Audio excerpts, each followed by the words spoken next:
ശ്രീമതി അനുപമ, ഇപ്പം സംവരണം വനിതകളെ മുന്നോട്ട് കൊണ്ടുവരിക എന്നുള്ളതാണല്ലോ ഇതിന്റെ ഒരു ആത്യന്തികമായ ലക്ഷ്യമെന്ന് പറയുന്നത്. മുൻനിരയിലേക്ക് വനിതകളെ, സ്ത്രീകളെ എത്തിക്കുക.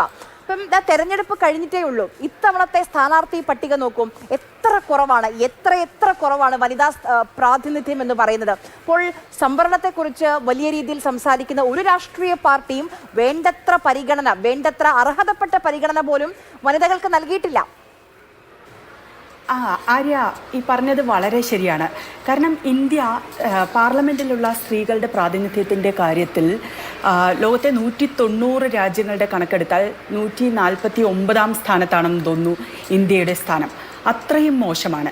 ഇത് നമ്മൾ ഇന്ത്യയുടെ മാത്രം കാര്യമല്ല, നമ്മൾ കേരളത്തിലെ തെരഞ്ഞെടുപ്പിൻ്റെ പിക്ചർ വരുമ്പോഴും നമ്മളെപ്പോഴും ഇത്തരം കണക്കുകൾ നമ്മൾ വീണ്ടും ആലോചിക്കേണ്ടതാണ്.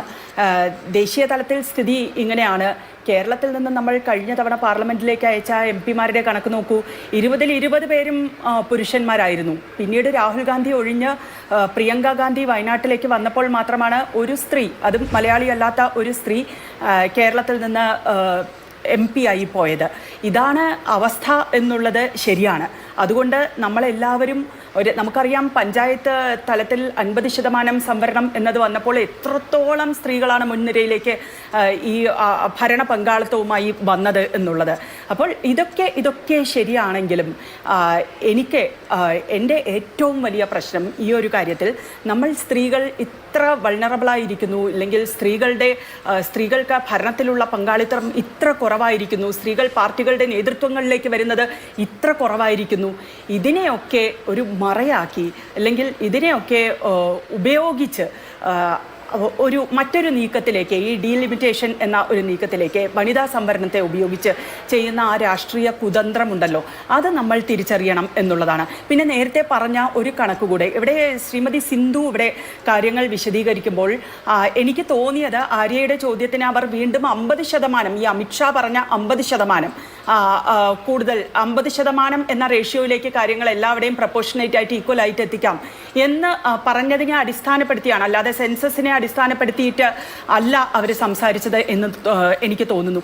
അതെങ്ങനെയാണ്? എൻ്റെ ഏറ്റവും വലിയ സംശയം, ഇത്രയും വിവാദങ്ങളൊക്കെ ആകുമ്പോൾ എങ്ങനെയാണ് പെട്ടെന്ന് ഇത്ര ദീർഘമായി ചിന്തിച്ച് ചെയ്യേണ്ട ഒരു കാര്യത്തിൽ അവരിങ്ങനെ പെട്ടെന്നൊരു മാറ്റം വരുത്താം എന്നൊക്കെ പ്രപ്പോസ് ചെയ്യുന്നത്? അപ്പോൾ അത്ര ദീർഘമായ ചിന്ത ഇതിന് പിന്നിൽ ഉണ്ടായിട്ടില്ല എന്ന് തന്നെയല്ലേ അർത്ഥം?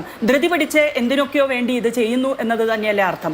പാർലമെന്റിൽ ഇത് പാസ്സാവില്ല എന്ന് ഉറപ്പുള്ളത് കൊണ്ട് ഒരു ഗിമ്മിക്ക് കാണിക്കുന്നു എന്നുള്ളത് തന്നെയല്ലേ അർത്ഥം? ഇനി 50% വരുമ്പോൾ എന്താകുന്നു എന്ന ഒരു കണക്ക് നമ്മൾ ഇട്ട് നോക്കുകയാണെങ്കിൽ, ഇപ്പോൾ ഉത്തർപ്രദേശിൻ്റെ 80 എന്നുള്ളത് 120 40 സീറ്റ് വർധന, ബീഹാറിലേത് 40, 60 20 സീറ്റ് വർധന, തമിഴ്നാടാണെങ്കിൽ 39, അത് 19, 20 സീറ്റ് അവിടെ വർധന വരുമായിരിക്കും. കേരളത്തിൽ 30 സീറ്റുകൾ മാത്രം. ഒരു പെർസെൻറ്റേജ്, അതായത് ഈ ഈക്വൽ പെർസെൻറ്റേജ് എന്നുള്ളത് ഗണിതശാസ്ത്രപരമായി, മാത്തമാറ്റിക്കലായി അത് ഈക്വൽ ആയിരിക്കും, പക്ഷേ രാഷ്ട്രീയമായി അത് വളരെ അൺഈക്വലായ ഒരു സിറ്റുവേഷനിലേക്കാണ് ഇന്ത്യയെ ചെന്ന് എത്തിക്കുക എന്നുള്ളത് കൂടിയാണ്. കാരണം ഈ നിലവിൽ വലിയ രീതിയിൽ ഭരണത്തിൽ പങ്കാളിത്തമുള്ള കൂടുതൽ MP-മാരുള്ള സംസ്ഥാനങ്ങൾക്ക് അത്രയും അളവിൽ തന്നെ കൂടുതൽ MP-മാരെ ലഭിക്കുന്നു.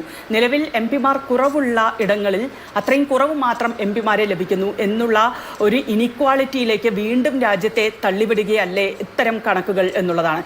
ഇത്തരം കണക്കുകൾക്ക് എത്രമാത്രം ചിന്ത പോയിട്ടുണ്ട്. ഹിന്ദി ഹാർട്ട്ലാൻഡ് ഒക്കെ ഞങ്ങൾ BJP ഭരിക്കുമെന്ന് പ്രതിപക്ഷം ഉറപ്പിച്ചോ എന്നുള്ളതാണ്. നാളെ നിങ്ങൾ വരില്ല എന്ന് അങ്ങ് തീരുമാനിച്ചോ എന്നുള്ളതാണ് അതിന് മറു ചോദ്യം.